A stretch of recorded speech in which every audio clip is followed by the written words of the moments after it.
감사합니다. 새 말씀 읽겠습니다. 사도행전 제28장 16절입니다.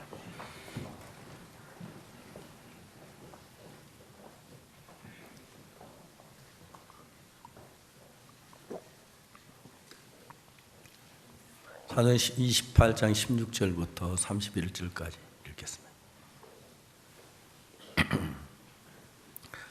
우리가 로마에 들어가니 바울은 자기를 지키는 한 군사와 함께 따로 있게 허락하더라.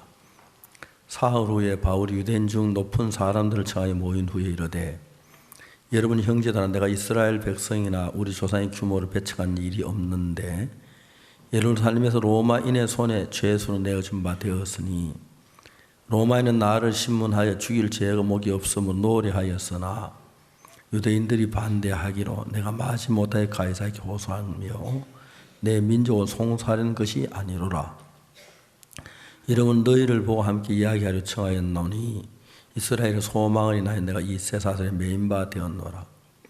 저희가 가도 우리가 유대에서 너에게 대한 편지도 받은 일이 없고 또 형제 중 누가 와서 내게 대하여 좋지 못한 것을 구하든지 이야기한 일도 없느니라. 이에 우리가 너의 사상이 어떠한지 듣고자 하노니 이 파에는 대하여는 어디서든지 반대를 받는 줄 우리가 알미라 하더라.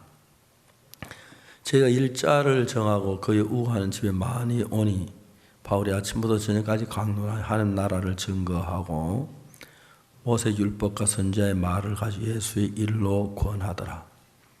그 말을 믿는 사람도 있고 믿지 않은 사람도 있어 서로 맞지 아니하여 흩어질 때에 바울이 한 말로 일러 가로되, 성경의 선지자 이사야로 너희 조상에게 말씀하신 것이 옳도다. 이래서 이 백성에 가서 말하기를 너희가 듣기는 들어도 도무지 깨닫지 못하며 보기는 보아 도무지 알지 못하는도다. 이 백성들의 마음이 완악하여져서 그 귀로는 둔하게 듣고 눈을 감았으니 이는 눈으로 보고 귀로 듣고 마음으로 깨닫 돌아와 나의 고침을 받을까 함이라 하였으니, 그런즉 하나님이 이 구원을 이방인에게로 보내신 줄을 알라. 저희는 또한 들으리라 하더라. 제가 이 말을 마칠 때 유대인들이 서로 큰 쟁론하여 물러가더라.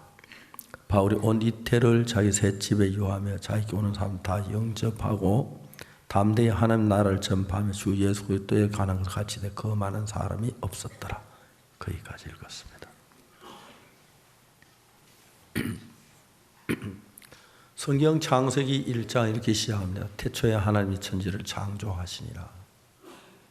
그 다음에 무슨 말씀이 나오냐면 땅이 공허하고 혼돈하고 공허하며 흑암이 깊음 위에 있고 하나님의 신은 수면에 운행하시니라. 땅이 혼돈하고 공허하고 흑암의 깊음 위에 있고 하나님의 신은 수면에 운행하시니라. 땅이 혼돈하고 공허하고 깊은 흑암 속에 있을 때에 만일에 하나님이 안 계셨더라면 그 땅에 누가 혼돈을 쫓아내고 공허를 쫓아내고 흑암을 쫓아냅니까? 어둠 속에 살 수밖에 없습니다. 하나님이 계시니까 땅이 혼돈하고 공허하고 흑암이 깊은 중이었는데 빛이 있으라 빛이 와서 어둠을 물리치고 혼돈을 물리치고 공허를 물리치고 꽃이 피고 새들이 노래하고 정말 아름다운 열매 맺는 세상으로 변하는 것입니다. 어떤 사람은 똑같은 인생을 살아도 어둠 속에 사는 사람이 있습니다. 그 어둠을 벗어보려고 발버둥을 치고 어떤 사람은 병에 죄에 빠져 발버둥을 치지만 우리를 거기서 벗겨줄 수 있는 분은 하나님밖에 아무도 없습니다. 사람이 돈을 벌어도 마음이 공허하고 지위가 높아도 불만이 있고 좋은 차를 사도 며칠 즐거웠고 그 다음에 또 고통이 오고 왜? 하나님이 우리 속에 일할 일이 있기 때문에 그런 것입니다. 땅이 혼돈하고 공허하고 흑암이 깊은 속에 있을 때 하나님이 없었다면 땅이 여전히 혼돈 속에 있어요. 하나님이 와서 빛으로 밝혀내듯이. 제가 키리바시에 가니까 키리바시 그 나라 지도는 바다에서 해가 떠오르는 거지. 그런 게 지도인데 그런 이야기가 있어요. 어느 날 키리바시에 해가 지는 걸 보고 아이들이 엄마 큰일 났어. 해가 바닷물에 빠졌어 하고 이제 얘기를 한대요. 사막 그는 섬이니까 바다에서 해가 뜨고 바다에 해가 지니까 엄마가 뭐라고 말해요? 걱정하지 마. 저 바다 속에는 난장이들이 많이 살아. 키가 자그마한 난장이들이 밤새도록 태양을 만들어. 그래 아침이 되면 그걸 막 힘껏 밀어 올리면 해양이 와서 또 바다에 빠져. 그럼 또 새로운 태를 만들기 때문에 내일 아침에 되면 또 해가 뜰 거야. 염려하지 마. 키리바시는 그런 이야기가 있어요. 해가 바닷물에 빠지고 없어도 새로 난장이 만들어 올릴 테니까 걱정하지 마. 아, 오늘은 비가 오고 해를 안 만들었네. 아니야, 만드는데 구름이 가리워서 그래. 해가 새로 뜬다는 그들은 다 믿습니다. 여러분, 우리가 사도 바울이 오늘 읽은 로마서 사도행전의 제일 마지막 이야기인데, 제일 마지막 한 페이지를 읽었는데, 이 바울은 로마로 가기 위해서 수없이 많은 계획을 세웠습니다. 결국 이제 제수 몸으로 로마 황제 재판받기 로마에 가는데, 가는 도중에 풍랑이라도 여러 가지 문제가 있었지만 이제 드디어 바울이 로마에 도달했다는 이야기가 이제 오늘 읽은 사도행전 28장 마지막 부분이었습니다. 그럼 이 이야기는 뭐냐면은 그 당시 로마는 세계 최고의 도시고 수도였기 때문에 세계 수도였기 때문에 황제도 있고 권수도 있고 돈도 있고 모든 게 있었습니다.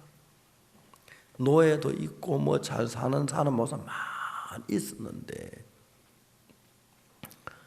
바울이 로마로 간 이유는 로마의 모든 게 다 갖추어져 있지만 하나님이 안 계셨습니다.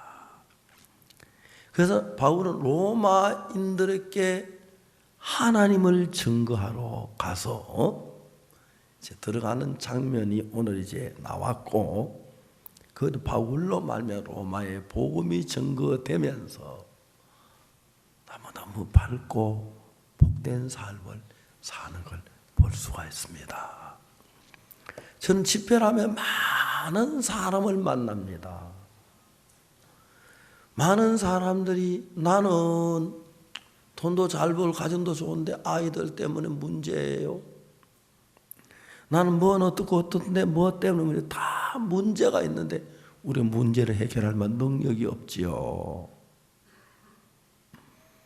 저는 1962년도에 예수님 만났는데 예수님 만나기 전에 제 인생은 너무 비참하고 어두웠습니다. 내가 그때 가장 어려운 것이 뭐냐면 배고픈 것도 어렵고 딴 거 힘들었지만 내가 지금은 고생하지만 내일 좀 더 잘 살 수 있었고 희망이 없었습니다. 돈이어서 공부도 계속 할 수 없었고 직장도 구할 수 없었고 19살 때가 진짜 비참하게 살았는데 가장 비참한 건 내 마음에 희망이 없었습니다. 1962년 10월 7일 날 놀랍게도 예수님 피로 내 모든 죄를 사함받고 예수님이 내 마음에 들어오셨습니다. 태초에 하나님이 천지를 창조하시니라 땅이 혼돈하고 공허하고 흑암이 깊은 위에 있고 하나님이 실은 수면에 운행하시니라. 땅이 혼돈한데 땅이 공허한데 땅이 흑암에 가득 잡혀 있는데 누가 이 땅을 혼돈에서 공허에서 흑암에서 건져내시지? 하나님이시지. 하나님이 어디 계셔? 하나님이 오셔야 나를 흑암에서 고통에서 건져낼 수가 있는데 사람들이 하나님을 찾습니다. 아직까지 하나님 못 만난 분들이 정말 많습니다. 1962년 10월 7일 날 나는 하나님을 만났고 놀라운 일이 일어난 것은 그때부터 제가 하는 일은 불가능한 일이 하나도 없었습니다. 지금까지 제가 한 일 가운데서 인간적으로 가능한 일을 해본 거 거의 없습니다. 하나님이 이루시는 거예요. 저들은 성경을 읽으면서 바울이 복음을 전하는 로마로 가는 걸 봤습니다. 오늘도 해외에 선교사를 보내고 싶었습니다. 그런데 그 당시에 우리나라는 너무너무 가난해서 아무도 그 여건을 만들어주지 않았습니다. 1988년 그러니까 62년 제가 재산을 맡고 20몇 년이 지난 뒤에 88년에 우리는 올림픽을 했습니다. 서울에서. 올림픽 할 때 모토가 세계는 서울로 서울은 세계인데 세계 모든 사람들이 한국에서 올림픽을 치렀는데 세계는 서울로 돼서 서울은 세계로가 안 됐습니다. 왜? 그 당시에 대한민국 국민들은 어느 누구도 여건을 만들어주지 않았습니다. 왜? 너무 나라가 가난해서 1988년 이야기입니다.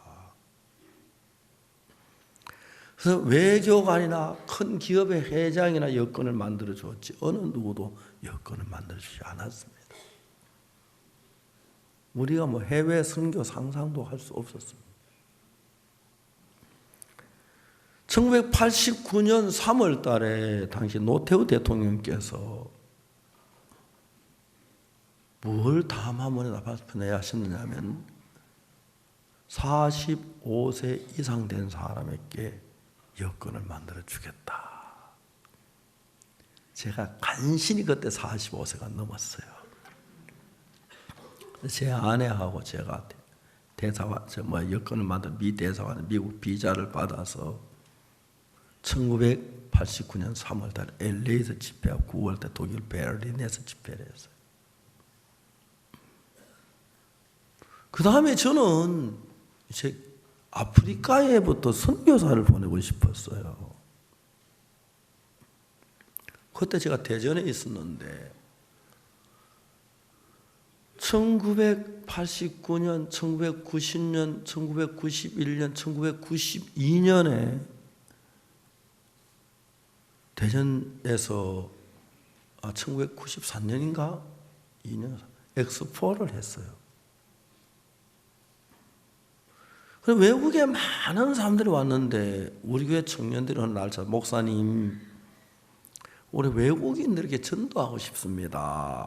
그래서 이제 뭘 가져왔냐면은 영어로 전도지를 인쇄해가지고 그 엑스포인 외국인이 복음을 전했어요.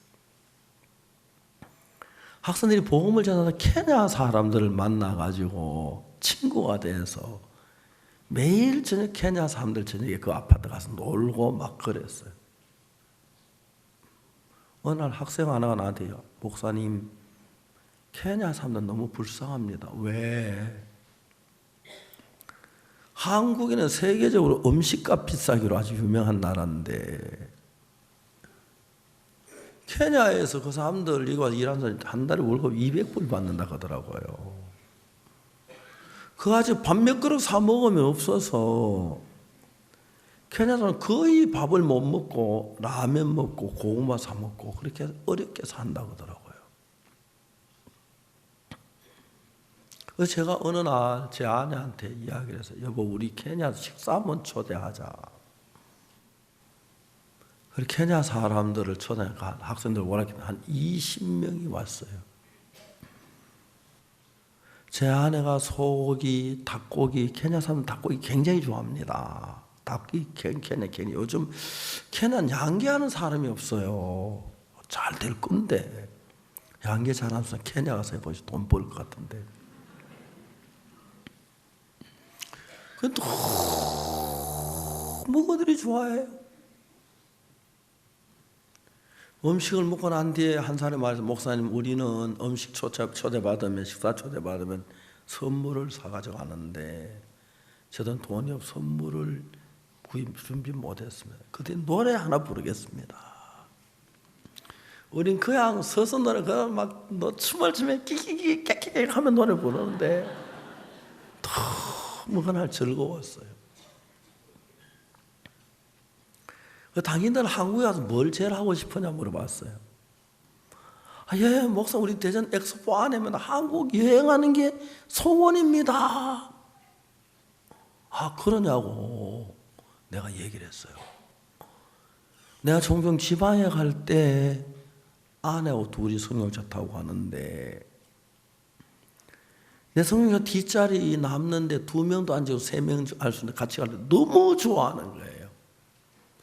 그 다음부터 이제 지방 갈 때마다 전화해가지고 자기들 교대해가면서 2명이서 3명 부산, 대구, 목포가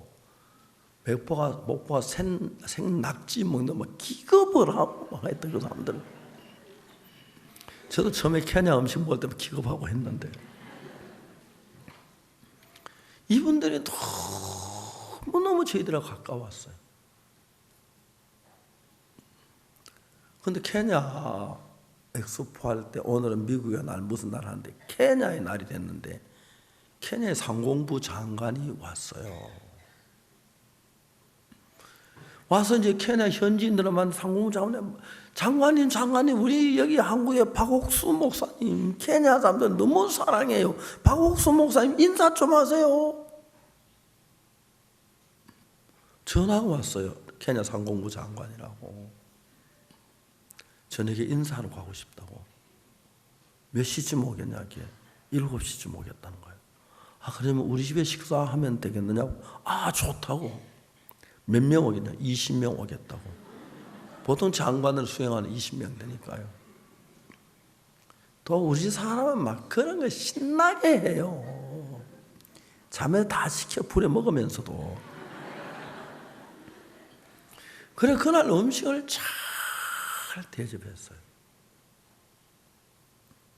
장관이 너무너무 좋아요. 그때 제가 영어로 출판한 책인데 Only by Jesus Work이라는 책이 있는데 제가 영어로 쓴 게 아니고 한국말로 한 걸 영어로 번역해가지고 영어로 책을 냈어요.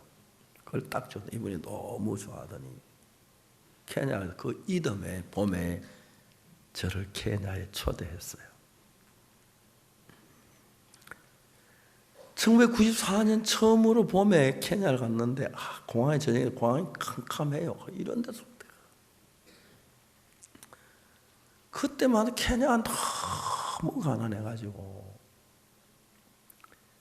야요 스타디움에서 집회를 하는데 본부에게 저를 2시간 설교할 수 있도록 장관이 해줬어요. 대부분 신발 안 신고 살고 어려운데 그날 저녁에 제가 밤에 잠을 자면서 막 마음이 열리는 거예요. 하나님, 지금까지 내가 하나님을 섬긴 게 하나님 나를 섬기셨습니다. 이제 나도 하나님 섬기고 싶습니다. 하나님 허락하시면 케냐에 와서 일평생 살면서 복음을 전하고 싶다. 그렇게 기도를 했어요. 그리고 케냐를 떠날 때 내가 한국 가서 정리하고 빨리 올게 그랬어요. 죄송합니다만 아직까지 정리를 못 해가지고 이제 정리가 거의 다 돼가는 것 같아요. 참 감사해요. 제가 못 간다 윤종수, 김종덕 2 선교사 할 뻔했어요. 그렇게 우리가 시작된 선교인데 지구에서 제일 큰 선교회가 됐어요. 지금은 2017년 3월 달에 처음으로 미국 뉴욕에서 미국인 목회자들을 초대했는데 우리 청년들이 교회마다 다 방문했는데 몇 명 올까 했는데 그날 한 700명의 미국인 목사님들이 왔었어요. 제가 일주일 동안 복음을 전해 그분들이 깜짝 놀라워했어요. 그러면서 그때부터 저희 CLF에서 목회자 모임을 갔는데 현재 13만 명의 해외 목회자 우리와 같이 일을 하고 있어요. 피지에 가서 제가 집회를 했는데 피지 교회 목사님들이 한 100여 명 왔는데 그때 죄사함 받은 70여 명이 넘었어요. 이번에 피지 목사님들이 죄사함 받고 기뻐가지고 막 사는데 본부에서 목사님 달라졌으니까 너 어떻게 했냐? 예, 굿뉴스 미션의 박옥수 목사님 그 설교를 들었어. 한국 감리교회다 전화를 해서 굿뉴스 미션이 어떤 교회냐 물어보니까 지독한 이단이라 그랬어요. 감리교회에서는 앞으로 굿뉴스 미션 교류하지 마라 명령을 내렸는데 많은 목사님들이 이야기해서 목사님 아닙니다. 우리가 본 굿뉴스 미션은 나쁜 교회가 아닙니다. 제보해 주십시오. 피지 감리교 총회에서 당황이 됐어요. 그래서 2017년 월드캠프에 총무 한 사람의 비밀이 부산 월드캠프에 보냈어요. 열흘 동안 우리 교회를 샅샅이 보고 와서 보고해라. 열흘 지났는데 그분이 보고를 했습니다. 아직까지 기독교 역사상 이렇게 성령에 충만한 교회는 제가 본 적이 없습니다. 그렇게 말을 열었어요. 그분이 한 이야기가 우리가 개막식을 하는데 해운대 모래사장에 사는데 아무 건물도 없는 데서 아침부터 소나기가 오더라. 저녁에 월드캠프 개막식인데 나는 굿뉴스 미션 목사님 뭐 하는가 보니까 방에 모여서 기도회들 하더라. 다른 건물 구하지 않고. 깜짝 놀란 건 한국 교회 목사님들은 비 오지 않기를 기도하며 비 오지 않을 걸 믿더라. 그리고 저녁 행사 1시간 전에 비가 그치더라. 행사를 잘하고 난 뒤에 돌아간 뒤에 또 1시간 후에 또 비가 오더라. 제가 피지를 방문했을 때 피지는 그때 큰 비가 와서 사람 여러 명 물에 쓸려가 죽었어요. 제가 도착하는 그날부터 피지 햇빛이 비치기 시작했어요. 제가 집회 앉아온 큰 넓은 운동장이었는데 마지막 날 비가 조금 오다 그치고 해가 맑았어요. 내가 집회 말 가자마자 다시 비가 쏟아지기 시작했다고. 종종 그래요. 한 번 제가 러시아에 가 있는데 김소원 목사님 나한테 전화를 했어요. 목사님, 큰일 났습니다. 한국에 비가 와서요. 대덕 수양강 가는 다리가 다 무너졌어요. 솔밭이 다 거의 떠내려갔어요. 내가 김 목사님 미안해요. 왜요? 내가 집회가 중요해서 한국에 좋은 날씨를 가지고 러시아에 왔더니 그래서 한국이 나쁜 것 같아. 괜찮아요. 가면 또 좋아질 거예요. 그때 김천에 감천이라고 하는데 그 감천이 낙동강으로 가는 강이 작은 강이 대덕 수양 그쪽에 시작되는데 그쪽에 다리가 다 무너졌어요. 그 다리를 우리가 낳았는데 우리 집 사람이 나를 보고 지금까지 결혼한 그날부터 지금까지 나를 좁쌀 영감이라 하는데 요즘은 몇 살로 좀 바꿔줘라. 아직도 좁쌀을 못 벗어났어요. 저는 제가 봐도 좀 그런 편이에요. 그래서 제가 그 대덕 수양 가는 다리를 잘못 놨는데 좁아가지고 차 2대 피하게 막 어렵게 놨는데 돈반세 그래 나면 막 면제가 막 나를 보고 욕을 많이 쏘기 상했어요. 김소원 목사님 말하기를 대덕 수양한 그 다리가 무너졌습니다. 얼마나 기쁜지 할렐루야 그랬거든. 김소원 목사 정신을 못 차. 막 날씨 홍수졌다 하니까 좋다 하고 내가 날씨 가져갔다고 무너졌다 그러고 그래서 솔밭이 떠내려갔습니다. 너무 잘 됐다. 왜요? 그 주일학교는 늘 경사가 이래가 삐딱해서 그런데 내가 시켰어요. 우리 흙 떠내려갔으니 흙 다시 갖다 세우면서 그 경사진 다 바로 놔라. 그럼 모래 갖다 쫙 해놓고요. 그때 김천에서 제일 큰 홍수가 와서 정말 중앙정부에다가 요청을 했어요. 그래서 이 김천시에서 홍수 많이 난 걸 보고하기 위해서 웬만하면 다 다시 고치라고 그래 하면서 막 딱 했는데 우리 다리도 그때 수리하면 충분히 되는데 고치한다고 올렸는데 중앙정부에서 그때 너무 많은 비가 왔기 때문에 다 일률적으로 재정을 내려보내. 그래서 우리 다리가 4차선을 막 들어 누워 갈 수 있을 정도로.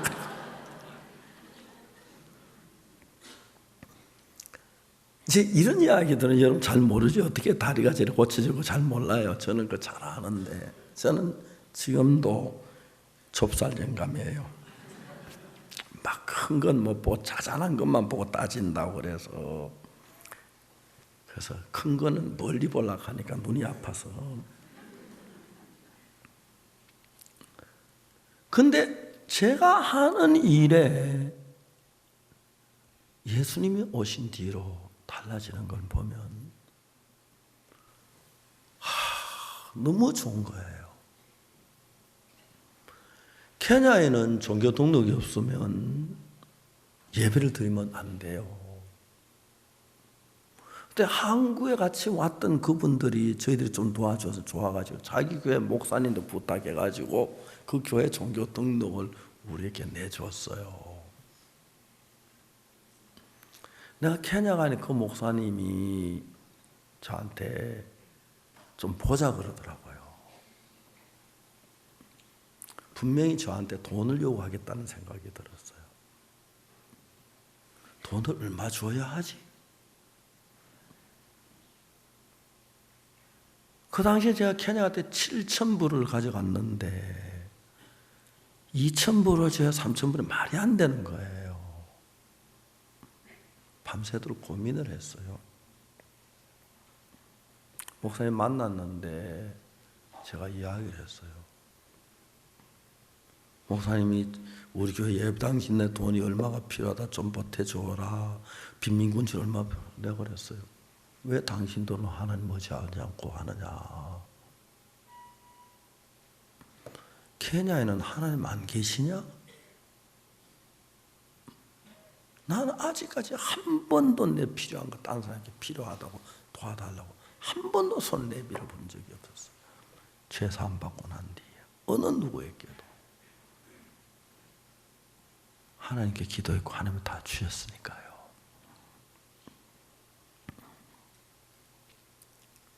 그래가지고 결코 목사님한테 제가 밑보였어요.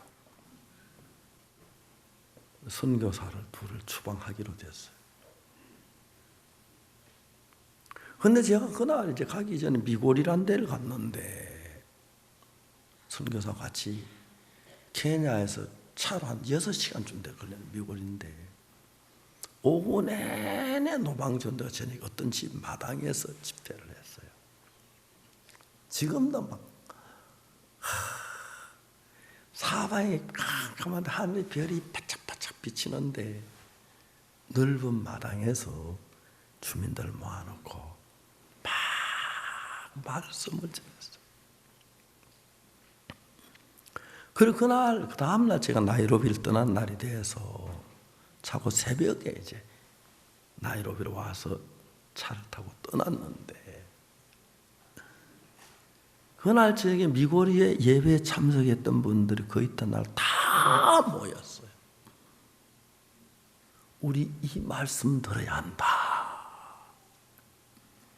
그 나이로비에 전화해가지고 우리 두 선교사를 초대해가지고 어떻게 했냐면 설교 듣고 그 이분들이 나를 공항에 태워다 주고 바로 미고리로 갔어요. 근데 그쪽 목사님은 두 사람 선교사를 내쫓아가 경찰이 잡으러 왔는데 둘이 미고리 가 있으니 못 잡고 거기 젊은 형제 하나를 잡아가 갔어요. 그 형제가 종교 등록청에 제일 높은 사람 손자예요. 종교 등록청에 제일 높은 사람이 오늘 나를 찾아오니 제 책을 보고 목사님 내가 종교 등록 내주겠다고 사인하라고 해서 사인을 했는데 그날 그걸 딱 가지고 바로 그 사인을 자기 접수를 해가지고 종교 등록 신청을 했어요. 감옥에 가서 굿뉴스 미션은 기독교 종교 등록 신청이기 때문에 종교 등록 신청한 교회는 종교 행사를 할 수 있다. 그걸 내가 자기 손에 끄집어냈고 그 이듬해 3월 달에 본국 사람도 잘 못 받는 기독교 종교 등록을 굿뉴스 미션 해외 선교사는 처음일 거예요. 받아냈어요. 그래서 둘이 옛날에 탄자니아 도망가려고 하고 막 그랬다는데 케냐에서 우리가 활발하게 복음을 전할 수가 있었어요. 제가 지금까지 복음 전하면서 일어난 일들을 이야기할 말로 다 할 수 없는데 바울은 로마에 도시가 황제도 있고 군대도 있고 부도 있고 지혜로운 사람도 있고 옛날 전 세계 수도가 로마였는데 거기에 다 있는데 하나님이 안 계신 거예요. 계시죠. 근데 하나님 믿는 사람이 없어서 바울이 로마에 너무 가고 싶었어요. 로마서 보면 편지를 보면 로마에 너희께도 복음 전하기를 원하노라. 사도행전에 27장에 바울이 로마로 가는데 제수몸을 배를 타고 왔어요. 풍랑이 14일은 크다 안 될 것 같고 배가 파손됐는데 갑자기 이제 바다에 들어가서 건짐을 받았는데 독사에 물려서 바울이 죽을 뻔했고 이제 사탄은 바울이 로마에 가는 길을 그렇게 막았어요. 보통 기독교 잘 핍박 안 합니다. 죄사함받고 건너가는 교회는 항상 핍박을 당했어요. 우리 교회가 바로 그 교회예요.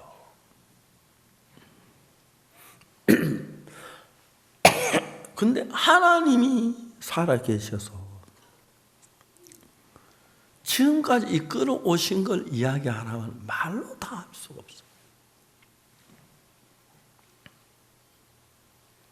저는 제가 이제 우리 그라시아스 합창단이 처음에 우리 교회 성가대 몇 명 만들어가지고 제가 청소년 일을 하면서 청소년들 마음에 들어가 보니까 청소년 마음에 말할 수 없는 원망, 애환, 갈등 그런 게 꽉 차 있어요. 젊은 대학생들이 밝게 웃고 장난치고 하지만 그 마음에 들어가면 너무 엉어리진 게 많은 거예요. 한참 꿈을 키울 17, 18, 19, 20 이 나이에 그 가운데서 가장 큰 상처는 부모님이 이혼을 해요. 새엄마, 새아빠 밑에 살면서 자기 새엄마 죽이려고 하는 청소년들 참 많고 새아빠 죽이려고 하는 너무 많아요. 그들이 너무너무 어둡고 비참한 삶을 살았어요. 저는 저희들 교회에 정말 저희들 교회 이혼하지 않는 교회 만들고 싶었는데 현재 서울의 이혼율 30%인데 저희들 교회는 이혼율이 0.1%입니다. 그 저희들 교회 아기 많이 낳는 막 아기 많이 낳는 게 애들 삐딱한 아이들은 전부 다 하나밖에 없는 아이들이에요. 애들 셋만 놓으면 저들끼리 다 돌아가요. 그리고 애들 혼자 있으면 절대 마음 안 꺾는데 아버지는 마음 못 꺾어줘도 형은 예시 마음 안 꺾을 수가 없으니까요.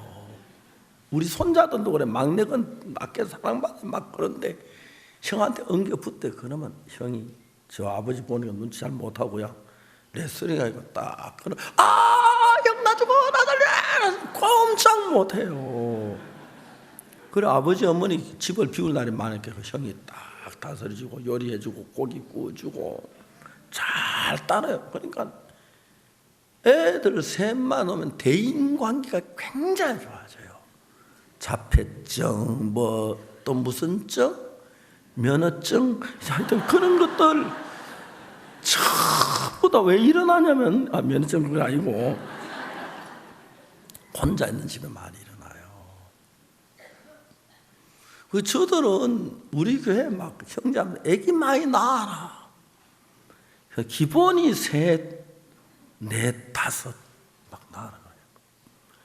근데 형제자매들이 또 말을 잘 들어서 얘기를. 우리 교회는 막 낮에 교회하고 애도 너무너무 사랑스러워요.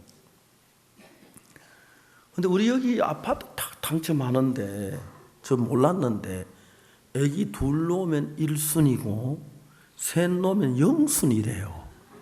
우리는 그만 다 셋이니까 아파트 딱 신청만 하면 바로 당첨돼요. 이 아파트 단지 우리 교회 성도 140명이 들어갔다고 하더라고요.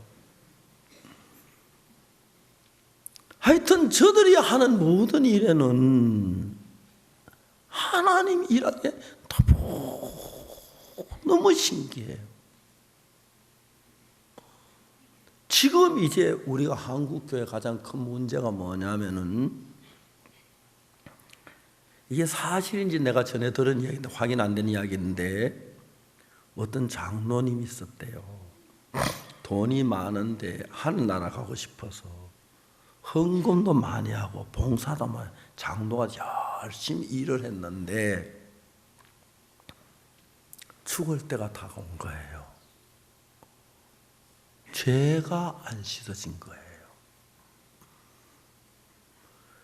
내가 교회를 위해서 그렇게 수고했는데 죄 안 씻어지면 죽으면 지옥 가는데 그건 알잖아, 그죠? 막 죄를 지고 발버둥을 치다 못 치고 죽으면 하나님 욕하고 죽었다 하더라고요. 다른 교회에서는 성도들고 죄인이라고 가르쳐요. 박옥수 목사를 가지고 왜 이단에 가면 죄 사함 받았다 한다고 이단이라 그래요. 의인은 없나니 하도 없으며 했는데 어디 의인이 있어 이단다 그래요. 성경은 한쪽만 보면 안 돼요. 의인이란 말 성경에 무지무지하게 나와요. 노아는 의인이요 의인은 믿음으로 말미암아 살리라. 의인의 기도는 역사하는 힘이 많으리라. 의인이라야 여호와의 도에 행하리라. 더 많아요. 내가 이것만 외웠어요. 근데 여러분 의인이란 소리 하나도 안 보고 의인은 없나면 하도 로마 3장 10절 그것만 보니까 그래요. 로마 3장 23절에 모든 사람이 죄를 범하여서 하나님의 영광이 이루어지고 그건 딱 죄인이에요. 24절에 보면 그리스도 예수께서 구속하심으로 말미암아 예수 우리 죄를 다 씻었기 때문에 오늘 하나님 오늘 값없이 아무 일 없이 안 하고 의롭게 됐다. 의롭다 하시면 얻은 자 됐다. 왜 그걸 못 보는지 이해가 안 가요. 마귀가 눈을 가리워져서요. 그리고 우리 보고 의인이라 한다고 그 사람도 의인이라 그래요. 그 비로 속죄함 얻은 내 찬송 불러요. 기쁜 날 주 나의 죄 다 씻어서 그건 입으로 불러요. 기도하면 주여 죄인을 용서 금방 찬송 부르고 무슨 말 하는지도 몰라요. 예수님이 제일 속 타는 게 뭐냐면 십자가에 못 박혀 죽어서 우리 죄를 사해 놨는데 죄인이라 하니까 나 같으면 벌써 미쳤을 거예요. 얼마나 속 타요. 그렇게 피 흘려면 죄 사해 놓고 내가 너희 죄를 기억지 아니한다. 너희 죄를 눈보다 이렇게 너희 죄 흉하나 눈과 같이 되리라 찬송을 해요. 그런데 여전히 죄인인데 오늘 한국교회 70, 80 죽어가는 분들 말보다 제일 고통스러운 게 뭔지 아십니까? 내가 예수를 믿었지만 아직 죄사함을 못 받았다. 죄사함 못 받고 죽으면 지옥 가는데 벌벌 떨다가 죽는 사람 무지무지하게 많아요. 적어도 교회를 가면 딴 건 몰라도 죄 있이 죽으면 하나님 못 간다는 건 알잖아. 그죠? 그렇죠. 말을 얼마나 많이 죽을 때 벌벌 떠고 두려워하면 죽는지 몰라요. 2017년부터 제가 미국 뉴욕에서부터 홍콩 그 전 세계 다니면서 목회자들을 모아서 보통 3, 4일씩 말씀을 전해요. 목사님들은 성경을 아니까 내 말이 옳은 걸 알아요. 도미니카의 목회자 모임에 갔는데 제가 단에 올라가서 여러분 저는 의인입니다 그렇게 이야기를 했어요. 어차피 처음부터 부딪히니까요. 목사님 질문 다 질문을 떨어요. 질문하라고. 목사님 죄 안 지었습니까? 거짓말 안 했습니까? 솔직히 얘기해주세요. 도둑질 안 했습니까? 솔직히 얘기하세요. 솔직히 이야기하지. 나 도둑질 무지무지하게 했다 헤아릴 수 없어. 거짓말 다 뭐 헤아린다. 많이 했다. 근데 어찌 의인입니까? 죄인이지. 근데 어떻게 의인입니까? 죄인이. 나 잘 몰라. 근데 성경에서 하나님 나를 의롭다 하셨어. 성경에 돼 있어. 하나님이 의롭다면 의로운 거 아니야? 내가 그랬어요. 성경 몇 장 몇 절 무슨 깜짝 놀랄 그분들이 막 벌떡 일어나더라고요. 막 강대상이 뛰어 올라왔어요. 왜 가는 거 같더니 날 보고 손 붙잡고 고맙다고, 나도 이제 알았다고, 책에 사인해달라고 그러고, 아버지라고 그러고, 아들 많아요. 손자도 많고. 그 본교회 목사님 제가 언제든지 가면 주일 하세요. 설교하라고 해달라고 그러고 그래요. 참 많이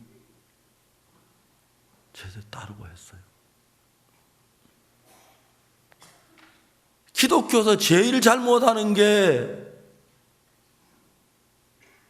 다른 죄보다 제일 큰 죄가 뭐냐면 예수님이 실패했다는 말입니다. 예수님이 우리 죄를 위해 십자가에 못 박혀 죽으셨는데 죄를 못 씻었단 말은 예수님이 실패했다는 이야기나 마찬가지입니다. 아멘 됩니까? 난 성경을 여러 곳에 읽어봤습니다. 히브리 10장 10절, 이 뜻을 쫓아 예수 그리스도의 몸을 단번에 들이심으로 말미암아 우리가 거룩함을 얻었노라. 로마 3장 24절, 그리스도 예수 안에 있는 구속으로 말미암아 하나님 은혜로 값없이 어렵다 하심을 얻은 자 되었느니라. 로마 4장 25절, 예수는 우리의 범죄함을 위하여 내어짐이 되고 우리를 어렵다 하심을 위해 다시 살아나셨느니라. 히브리 9장 11절, 그리스도께 장래 좋은 일에 대제사장으로 손으로 짓지 않은 곳 이창조 속까지 더 크고 온전한 장막으로 말미암아 염소와 송아지 피로 하는 오직 자기 피로 영원한 속죄를 이루사 단번에 성소에 들어가셨느니라. 그 외에도 외우라 많아요. 우리는 다 양과 그 대강에 각기 제기로 갖고는 여호와께서 우리 무리를 그에게 담당시키셨느니라. 이사야 53장 6절. 그가 찔림은 우리의 허물이 나면 그가 삼 우리의 재앙을 냅니다. 그가 징계를 받으면 우리가 평안을 누리고 그가 채찍에 맞으면 나음을 입었느니라. 이사야 53장 5절. 내가 네의 허물을 빽빽한 구름에 사라진 거야. 네 죄를 안개 사는 도만에 너는 내게 돌아오라. 내가 너를 구속하였습니다. 이사야 44장 22절. 내가 그들의 죄악을 사고 다시는 그 죄를 기억지 아니하리라. 예레미야 31장 34절. 그거 외에도 찾으라고 하면 무심하네요. 성경 제대로 읽지 않고. 제가 우리 교회에 박서영 형제라는 형제가 시험에 들었어요. 부인이 되는 자매가 나한테 식사하러 식당에 갔는데, 목사님 우리 형제가 시험에 들어서 좀 교제 좀 해주십시오. 스프링필드 갔는데 불렀어요. 부르니까 뭐라고 하냐면은, 목사님 전 안 됩니다. 그럼 왜 안 되냐 물어보니까, 사무엘상에서 엘리의 두 아들 홈니와 비나하스가 해막에 수종된 여자들을 통침하고 죄를 지었어요. 근데 아버지 엘리가 그걸 막 책망을 하는데 뭐라고 기록됐냐면, 아버지 책망을 거의 듣지 아니하였으니 그들을 죽이기로 뜻하셨습니다. 그렇게 되어 있어요. 그러니까 하나님 나를 죽이기로, 나를 버리기로 뜻했기에 나는 안 됩니다 하고 앉았는 거예요. 웃었어요. 현재 장로교 주장 칼빈의 예정설이 있어요. 칼빈의 예정설. 그 예지 예정설인데, 칼빈의 예정설은 토기장이 비유로 시작해요. 예레미야 18장에 보면 뭐라고 기록되는 이런 말씀이 있는데,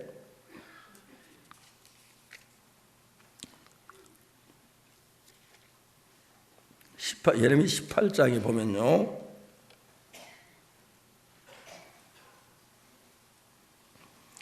여호와께로서 예레미야에게 임한 말씀에 가라사대 너는 일어나 토기장의 집으로 내려가라.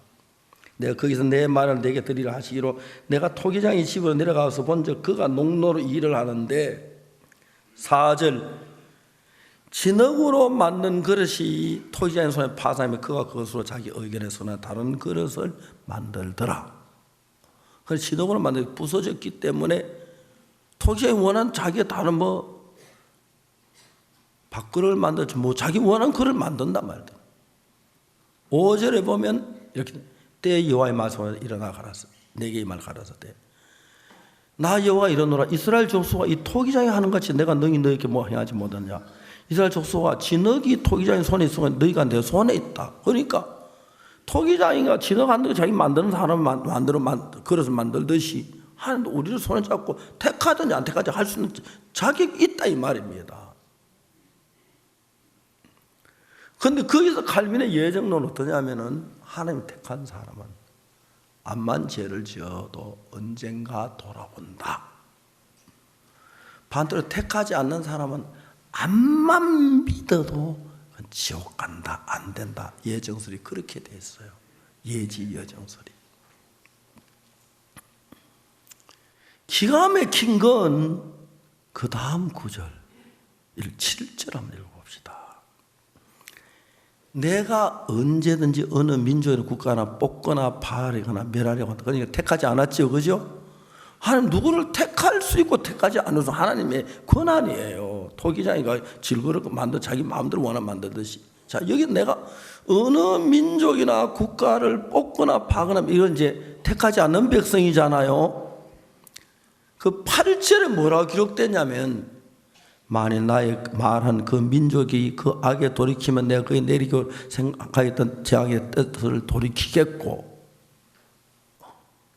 자, 이 말씀을 보면 우리가 멸망당하는 게 택하지 않아서 멸망당하는 겁니까? 죄를 돌이키지 않아서 멸망당하는 겁니까?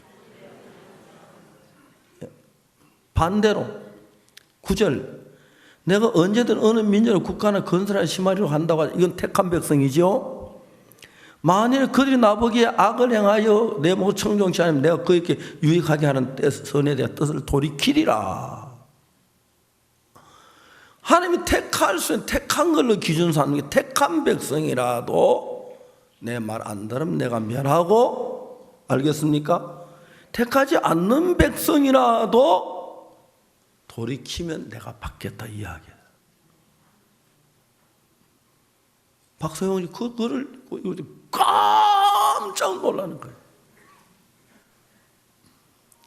그럼 얼마나 달라진지 몰라요. 완전히 새 사람이 됐어요.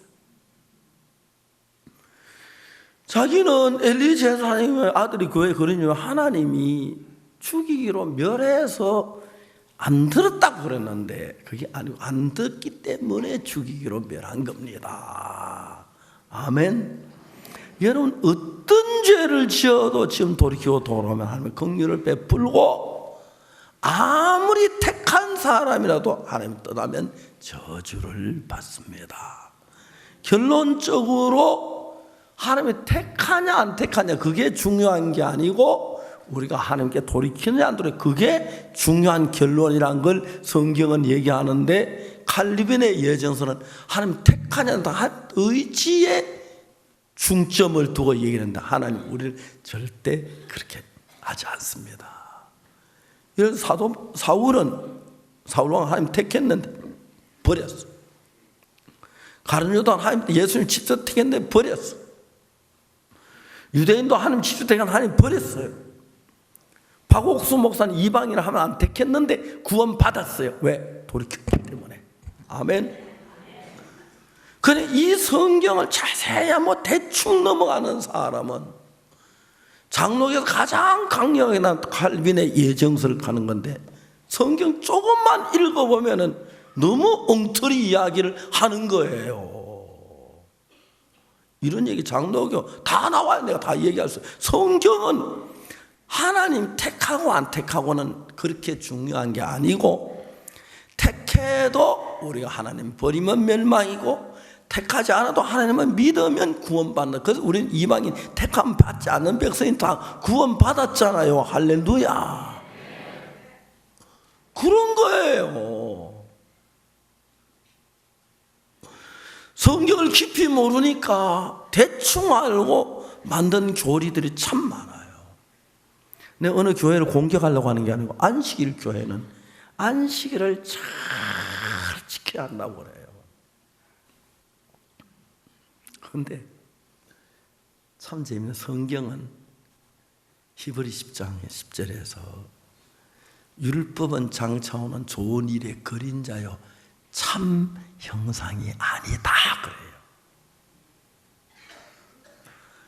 율법은 장차오는 좋은 일의 그림자란 말은 율법을 따라 양을 잡는 건 어린 양 대신 예수 그리스도의 그림자고요. 알겠습니까? 안식일을 지키는 것은 뭐냐면 안식일날 아무 짐을 다 버리고 짐을 내려놓는 걸 가르쳐 말하는데 안식일의 주인 대신 예수 그리스도를 가리키는 말씀입니다. 이해가십니까? 자, 우리 골로새서 한 장 읽어보겠습니다. 골로새서 2장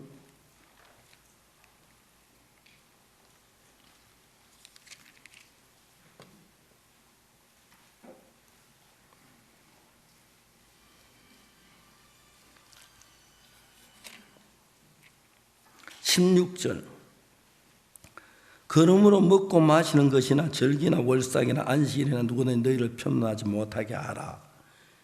이것들은 장래일의 그림자나 몸은 그리스도의 것이니라. 그러니까 안식이나 월삭 이런 거 하지 말고 알고 하지 마라. 이건 장래일의 그림자다. 몸은 뭔데? 실체는 예수님을 가리키는데 금요일 저녁 해가 지으면 안식일이 되면 모든 짐을 내려놓은 그걸 통해 하나님 가르치는 것은 예수 그리스도 앞에 나오면 안식일의 주인 예수 앞에 모든 죄의 짐을 내려놓게 된다.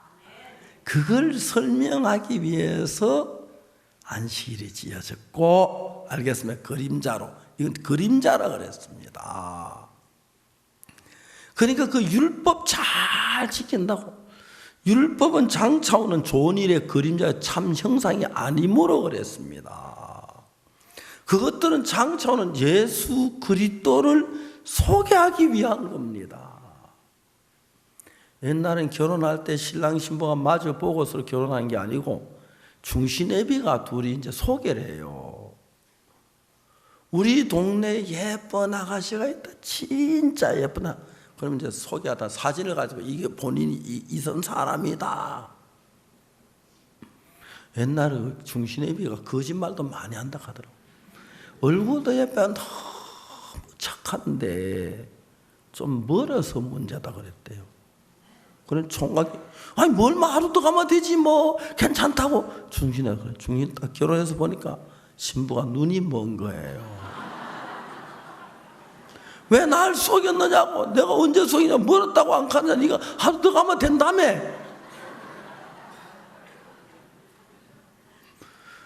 그때는 요즘 같아 뭐 전화하고 카카오톡하고 뭐 해서 얼굴 볼 수 있고 뭐 얼마나 많은 그때는 너무 먼 거리에 떨어져서 중신하면 모르니까 사진에 이런 걸 보고 신부가 이렇구나 아는 거예요. 그거는 신부의 그림자죠. 그죠? 실제 형상이 아니죠. 그 언제까지 사진 쳐다보느냐면 신부 볼 때까지는 사진 쳐보다 신부 보면 사진 버리고 신부 좋아하지. 사진 보면 신부 왔는데 아이고 예쁜 아저씨. 그렇게 하면 좀 웃기잖아. 그죠? 이런 것들은 전부 다 예수님을 위한 그림자로 나타내 보인 거예요. 전부 다가. 양을 잡는 것도 예수님이 하나님의 어린 양 되신 걸 그림자로 보여주시는 것이고요. 맞습니까? 근데 성경을 잘 이해 못하면은 엉뚱하게 율법을 잘 지켜서 구원받는, 율법 지켜서 구원받는 한 명도 없어요. 그러므로 율법의 행위로 그의 앞에 어렵다 하심을 얻을 육체가 없느니라. 성경이 그 한쪽을 모르기 때문에 사람들이 그러는 거예요. 그 저는 오직 성령이 너희에게 마시면 너희 권능을 받고 예루살렘과 온 유대와 사마리아 땅까지로 내 정인이 되리라. 사도 바울이 로마에 복음 전에 막 어렵게 갔는데 파도 치고 풍랑 치고 그다음에 독사의 기물을 갔는데 그 로마가 복음의 구원을 받으면서 로마로부터 온 유럽에 기독교가 전파되었어요. 그러고 난 뒤에 1800년대 후반까지만 해도 기독교는 유럽에 몇 개 나라만 있었어요. 그런데 영국의 청교도들이 고통을 당하다 미국으로 이민해 와서 그때 미국의 선교사님 많이 가면 18세기 후반에 중국에도 일본에도 한국에도 그때 기독교가 처음 들어왔어요. 18세기까지 한국은 예수님 죽은 1800년이 되도록 예수 이름도 못 들어봤어요. 그런데 이제 예수님 믿는 것은 예수님의 죄 사함을 받는 것인데, 사람들이 죄를 지면 누구든 죄의 가책이 있고 괴롭고 미안하고 부끄러워 송구스러우니까 성경에는 예수 피로 죄 사하셨다고 기록되어 있는데 난 내 마음에 가책 그런 걸 느끼는 죄인이라고 생각을 하는 거예요. 이해갑니까? 그래서 죄인이라고 가르쳐요. 근데 성경은 뭐라고 말하냐면 모든 사람이 죄를 범하였음에 하나님의 영광이 이르지 못하더니 그리스도 예수 안에 있는 구속으로 말미암아 하늘 값없이 의롭다 하심을 얻은 자 됐다. 사랑하는 형제자매 여러분 누구든지를 불문하고 하나님 여러분 보고 의롭다 합니다. 까만 쉐타 입은 자매는 너 의롭다. 안경 낀 형제도 의롭다. 빨간 넥타이 맨 형제도 의롭다. 왜? 나를 보고 의로운 게 아니고 십자가를 보고 우리를 의롭다고 하십니다. 알겠습니까? 예, 하얀 샤스 입은 자매님 죄도 십자가에 씻어졌습니다. 알겠습니까? 알겠습니까? 예, 여기 빨간 티셔츠 입은 형제 죄도 하나님이 깨끗하게 예수 십자가에 씻어졌습니다. 십자가 피로 우리가 뭘 해서가 아니고 우리 모두 다 그렇게 해 놨습니다. 예수 피로. 그래서 하나님의 은혜로 값없이 어렵다 하심을 얻은 자 되었느니라. 대전에는 우리 형제 하나가 있는데 어머니가 아주 나이가 많아요. 80이 훨씬 넘은 분인데 예수님을 안 믿는 거 자꾸 죄인이라는 거예요. 다른 게 그럼 우리 죄 없다 이단이라고. 형제 어느 날 어머님 답답하고 그런데 바람 쏘이러 산에 한번 가실까요? 그러니까 내 차로 모시게 하니까 할머니가 하루 종일 방 안에 있다가 답답해 좋아 그래 가자 갔는데 대덕 수양관으로 모시고 왔어요. 산에 왜 좋은데 보니까 사람들이 운송은 수양했는데 깜짝 놀라서 수양했나 왔구나. 막 화를 냈어요. 어머니 여기까지 오셨는데 박옥수 목사님 한번 만나보시지요 그랬어요. 이분이 처녀 때 공무원 생활 80년 전에 공무원 생활했다면 80년 아니죠. 그때 전혀 됐다면 똑똑해요. 내가 못 만날 것 없다. 만나자. 그 모친하고 저하고 둘이 딱 마주 앉았어요. 모친은 죄인이라고 하시죠 하니까 그럼 죄인이지. 당연히 이단이나 죄가 없지. 죄 없으면 이단이고 죄인이면 이단이 아닌 거죠. 성경 이사야 53장 6절을 펴드렸어요.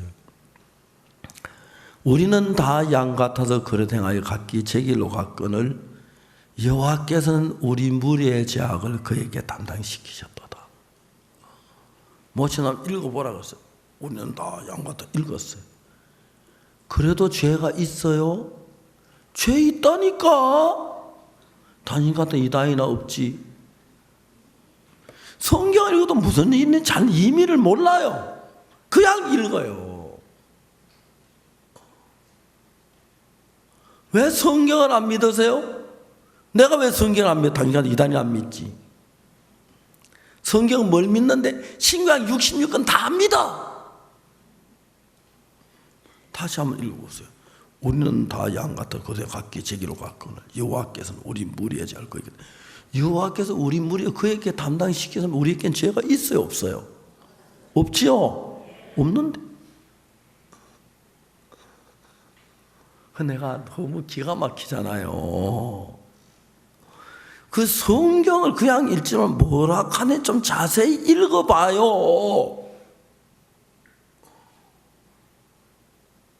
그래 모친 딱 읽어보니까 그건 처음에 대충 되는데 우리는 다 양같들 그래갔기 제기로 갔거늘 여호와께서 우리 무리의 죄악을 그에게 담당시켰었으니까 죄가 나에게 없고 예수님께 담당돼 예수 그 죄 대신 우리가 의로운 게 맞는 거예요. 그 앞에 5절에 그가 찔림은 우리의 허물이 인하며 그가 상함은 우리의 죄악을 인함이라. 그가 징계를 받아 우리가 평안을 누리고 그가 채찍임. 이게 막 하도 많이 다 외워버렸어요. 그가 찔림은 우리의 허물이 인하며 예수님 가시관에 찔린 것 그가 상함은 우리의 죄악을 인함이라. 그가 징계를 받으면 우리가 평안을 누리고 그가 채찍에 맞아 우리가 나음을 입어 다 죄가 사해졌다는 이야기예요. 다 우리 죄신 대벌 받으니까. 모친 그래도 죄인이세요? 입을 못 여시는 거예요. 모친 잘못 믿으셨죠. 성경 여기는 우리가 죄를 지었지만 예수님 십자가에 우리 죄가 사해졌다고 됐어요. 만일 예수님 십자가에 못 박혀 죽었는데 우리가 죄인이라고 하면 예수님을 모욕하는 거예요. 그래서 우리 죄를 십자가에 못 박혀 죽고 우리 죄를 못 씻었다면 얼마나 예수님 모욕하는 말이 돼요. 아니에요. 예수 십자가에 못 박혀 실패하지 않고 우리 죄를 씻으셨어요. 기억지 않는다고 하셨어요. 그날 모치는 마음이 확 따라 새 사람이 됐어요. 한번 대전간에 며느리 보고 보냈어요. 모친 잘 계시죠? 예, 잘 계십니다. 어제 교회 안 나오셨던데 가니까 몸이 불편해 밖에 못 나오십니다. 나이가 너무 많으셔서. 그러면 하는 말이 매일 전화한대요. 자기 안에 다 좀 놀러 앉혀놓고 봐라 죄가 넘어갔나 안 넘어갔나 죄가 사해졌나 그 이야기 한다. 이제 우리 보고 이단이라 하겠습니까? 몰라서 그래요. 우린 모두 죄를 지은 경험이 있고 어떤 죄는 뭐 좀 설정 넘어가 될 만한 죄도 어떤 죄는 막 내 가슴을 찌르는 좀 묵직하고 큼직한 죄 있잖아요. 그죠? 그런 것이 우리 마음을 많이 고통을 주니까 우린 죄인이란 말이 우리 마음에 맞고 어울리는 거예요. 그러나 아닙니다. 예수님 십자가에 못 박혀 죽으실 때 그때 그 피가 우리 죄를 눈보다 희게 씻었습니다. 하나님이 죄를 두 곳에 기록한다고 예레미야 17장 1절에 보면은 유다의 죄는 금강석 끝 철필로 기록되되 그들의 마음판과 단뿔에 새겨졌거늘 하고 되어 있습니다. 제단뿔에 새기는 죄는 하나님이 우리 죄를 기억하기 위해서 제단뿔에 새기시고 우리 마음의 기억은 우리 마음판에 기록해서 제가 기록하고 우리 마음판에 제가 생각이 나요. 구약의 양을 다 속죄 제사를 드릴 때 그 피를 제단뿔에 바르는 이유는 양이 죽음 우리 죄를 사기 때문에 제단뿔에 기록된 우리 죄의 기록을 지우는 겁니다. 그럼 우리 마음판에 있는 기억되는 죄는 어떻게 씻습니까? 믿음으로 씻습니다. 기억이 나지만 예수님 십자가에 못 박힐 때 이 죄가 다 사해졌다. 그렇게 믿음으로 말미암아 씻습니다. 아멘. 그래서 하나님은 예수님의 피로 우리를 전부 다 깨끗하게 씻었고 우리 모두 의롭게 했습니다. 히브리 10장에 이 뜻을 쫓아 예수 그리스도의 몸을 단번에 들으시면 오늘 거룩함을 얻었나 10장 10절에 11절에 보면은 제사장마다 매일 서서 섬기며 자주 갔던 제사를 드리되 이제는 언제든 죄를 얻게 하지 못한다. 왜? 제사장 구약 시대 때 매일 죄를 지을 때마다 양을 잡고 제사를 드렸어요. 왜? 이 땅에서 제사를 드리는 것은 이 땅은 시간계라서 내가 오늘 무슨 일이 있었는데 하루 지나면 어제가 되죠. 과거로 가죠. 그죠? 1년이 되고 10년이 되고 과거로 가요. 시간계는 가만히 있어도 시간이 흘러서 과거로 가요. 그렇죠? 과거로 간 그 제사가 내일 다시 짓는 죄를 못 씻어요. 이해갑니까? 그래서 구약시대는 죄를 지을 때마다 또 양을 잡고 또 양을 잡고 또 양을 잡고 또 양을 잡아서 죄를 사했어요. 그래서 예수님이 구약의 양으로 잡아 제사드리는 그 제사를 드릴 것 같으면 죄를 지을 때마다 예수님 죽고 또 죽어야 하니까 하루에도 몇 천만 번 죽어야 하니까 수억 번 죽어도 다 죄를 못 사해요. 매일 죄를 지으니까. 그래서 하나님은 예수님 십자가에 못 박혀 죽은 피를 가지고 이 땅에 있는 제단에다 뿌린 게 아니고 하늘나라 장막에 올라가서 하늘나라에 있는 사람의 손을 쥐는 거기 영원한 나라에서 죄를 사했습니다. 이 땅은 시간계이기 때문에 시간이 흘러가는 걸 막을 수가 없어요. 노들강변 노래 있잖아요. 노들강변 백사장 버드나무에다 무정하게 흘러가는 세월을 묶어놓고 놀자 이 말인데 이 시간을 묶어 놓을 수도 없고 시간이 흘러가는 막지를 못해요. 그걸 가지고 시간계예요. 하늘나라는 영원계이기 때문에 거기는 뭐든지 영원해요. 여러분 하늘나라 안 늙어요. 그거 좋아요. 알겠습니까? 예. 그리고 새로운 몸으로 변해요. 이 몸은 가지고는 하늘나라 안 되니까 여러분 하늘나라 갈 때 이 몸 버려놓고 가지 그죠? 올라가 새 몸 받아가지고 늙지 않고 썩지 않는 몸을 거기는 뭐든지 영원하고 뭐든지 변치 않아요. 거기서 죄를 씻으면 영원히 씻어지는 거예요. 아멘. 이번에 10장 10절에 보면은 이 뜻을 쫓아 예수 그리스도의 몸을 단 한 번도 우리가 거룩해집니까? 거룩함을 얻었습니까? 얻었습니다. 11절 제사장마다 매일 서서 자주 갔던 제사를 드릴 때 왜 이거는 구약 제사는 이 땅의 제사들 언제든 죄가 씻지만 그때만 씻기 때문에 그래요. 12절 오직 그리스도는 죄를 위하여 한 영원한 제사를 드렸기 때문에 영원히 죄가 씻어진 겁니다. 그래서 여러분 죄를 십자가에 못 박혀 죽거나 또 죄를 지을 때마다 또 죽고 하는 게 아니고 단번에 영원히 속죄했습니다. 그리고 13절 그 후 자기 원수들로 자기 발등상에 되게 하니까 자기 원수가 누구냐면 예수님 십자가에 못 박혀 죽었는데도 죄가 남아있다고 하는 사람들, 예수님 십자가를 없인 그 사람 예수의 원수예요. 14절 저가 한 제물로 거룩하게 된 자들 어떻게 했다고요? 영원히 온전케 해서 지옥 가고 싶어도 못 간다. 알겠습니까? 17절 보세요. 뭐라고 기록됐나?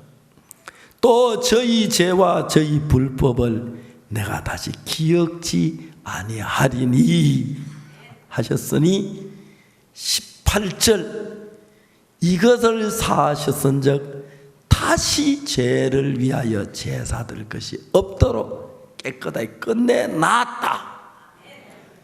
이런 성경 왜 안 읽는지 몰라. 이런 성경은.